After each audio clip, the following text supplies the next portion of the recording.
halkan shirkan jiray aan ku qabanayna annagoo ah ururka aqoon-yahanka heer jaamacadeed ee gobolka Jubilee ururkan magaciisa la yiraahdo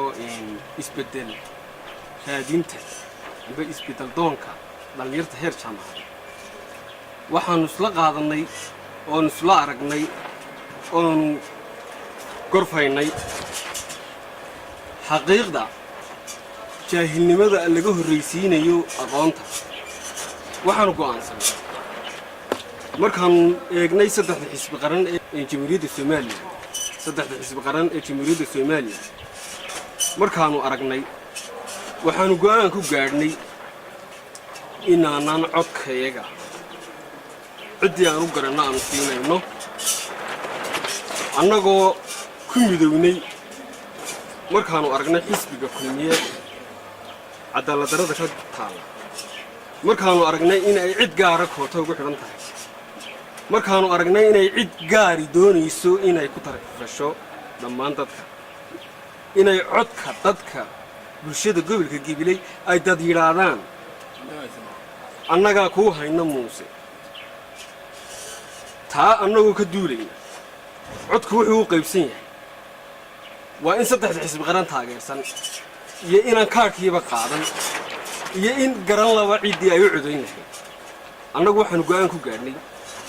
inaanan codkayaga aanan siin saddexda xisbi qaran toona waayo Soomaalidu waxay ku maamaadaa min qabyaalad u heenseestay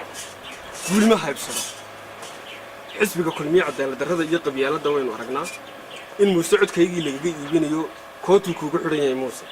in haba yaraatee la isweydiin inta ka aamusaysa iyo inta aan qaadan kaadharka alahan inagu dare ee xisbiga kulmiye maanta muuse beexi markaynu aragnay muuse beexi inuu qabyaaladda u horteedayo dee walaalkii Mustafa Jacabsiyo oo ay laba walaali kala dhaleen ya muuse ka dhigteen talada gobolka lama daba fadhiisteen way bada saabkii gobolkaaga wax weydiinaya maayirkii gobolkaaga wax weydiinaya markaa maynu oran karnaa halka cad waxa ka muuqata ama ka maqan in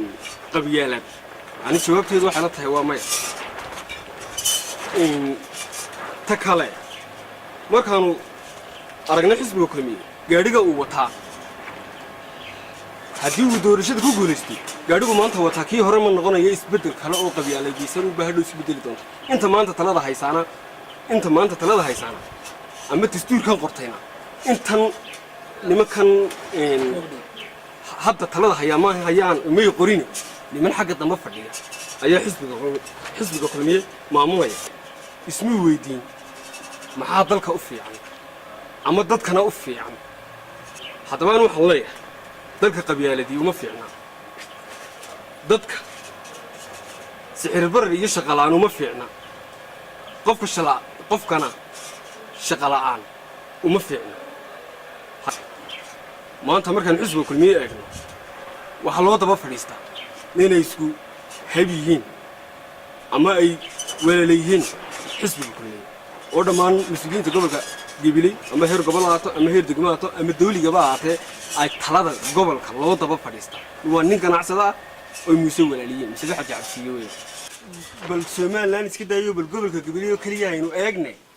maanta talada xisbiga waxa loo daba fadhiisanaya in isku hab yihiin muuse beexi oo ganacsada ah oo laba walaali kala dhaleen marka ilaahay baan kugu dhaarshay maanta heer gobol xisbiga kulmiye iyo bada saabka iyo maayirka waxay talada u daba fadhiistaan Mustafa Jacabsiyo oo muuse kala dhaleen laba walaal haddii aanu nahay ururka isbedel doonka dhalinyarta gobolka Jubilee waxaanu go'aan ku gaadhnay oo maanta halkayn codkayagii oo maanta haysano oo naan weli coday xisbiga kulmiye markii hore ka tirsanaan jiray inaanan siin ilaa inamaanu arkayno cadaaladuna geedka ka soo degayso codkayagii saambalkayagiina waa kan codkayagii waanu haysanaa cid alla iyo cid aanu siinaynaana ma jiro waxaan go'aan ku gaadhnay oon isla waafaqnay inaanan codkayaga aanan cidnaba siin ilaa cadaaladdu geedka ka soo degaysa halkan waxaan maanta ku sheegaynaa annagoo ah dhalinyarada aqoon-yahankii gobolka Gabiley ee maanta wax lagu sugayay ee barnaamijka yaayaacay mayno codkaygiina wakaasi ciddaan doonano ayaan ugu ridinaa anagu intaanu arkano xisbi cadaaladda iyo wax walba ku shaqaynaya saambalkiina wakaad arkasaan codkaygu meel naga maraya ma jiro mana khasaarinano